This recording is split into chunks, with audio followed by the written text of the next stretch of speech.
নমস্কার বন্ধুরা, আজকে আমি আপনাদের সাথে শেয়ার করব ছোট আলু দিয়ে বানানো আলুর দমের রেসিপি। প্রথমে আমি আলুগুলোকে প্রেসার কুকারে 8 থেকে 10টা হুইসেল মারা পর্যন্ত সেদ্ধ করে নিয়েছি। বন্ধুরা, আশা করছি আমার এই ভিডিওটি আপনাদের পছন্দ হবে। আমার চ্যানেলটিকে অবশ্যই সাবস্ক্রাইব করবেন। Thank you. আলুগুলো সবগুলোর আমি ছুলে নিয়েছি। আলুগুলোর জন্য একটি ম্যারিনেশন তৈরি করে নেব। তার জন্য নিয়ে নিয়েছি 2 থেকে 3 টেবিল চামচ মতো বেসন এবং সাথে 2 টেবিল চামচ মতো দই।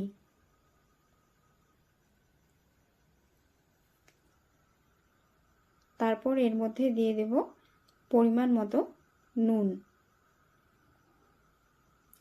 এখন দিয়ে দেব এর মধ্যে হলুদ গুঁড়ো,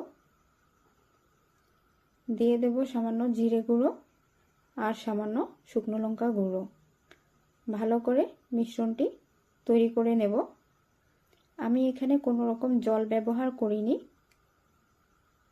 মিশ্রণটি দেখুন হয়ে গেছে। এখন এর মধ্যে সেদ্ধ করা আলুগুলো দিয়ে দেব। আলু দিয়ে ভালো করে মিশিয়ে নেব।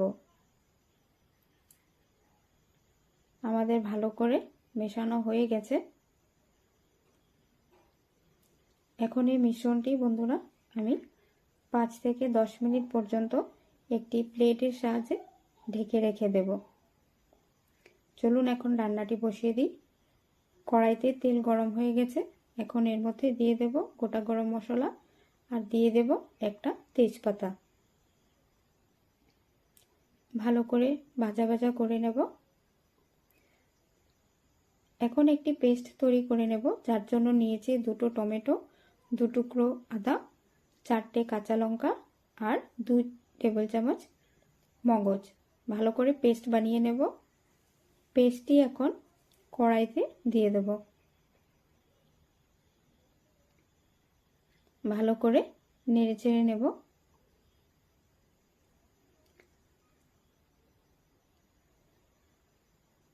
মশলাটিকে ভালো করে কষে নেব। দেখুন হয়ে গেছে কষানো। এখন এর মধ্যে দিয়ে দেব পরিমাণ মতো নুন, দিয়ে দেব এখন সামান্য হলুদ গুঁড়ো,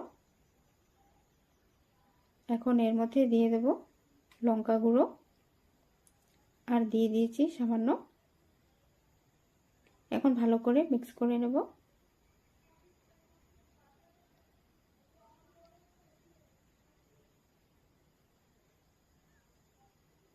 ভালো করে মেশানো হয়ে গেছে। এখন এর মধ্যে দিয়ে দেব সামান্য জিরে গুঁড়ো। ভালো করে মিশিয়ে নেব।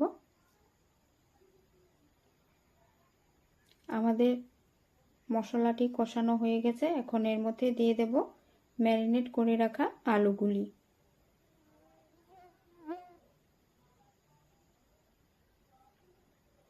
সব আলু দিয়ে এখন ভালো করে মেশাবো।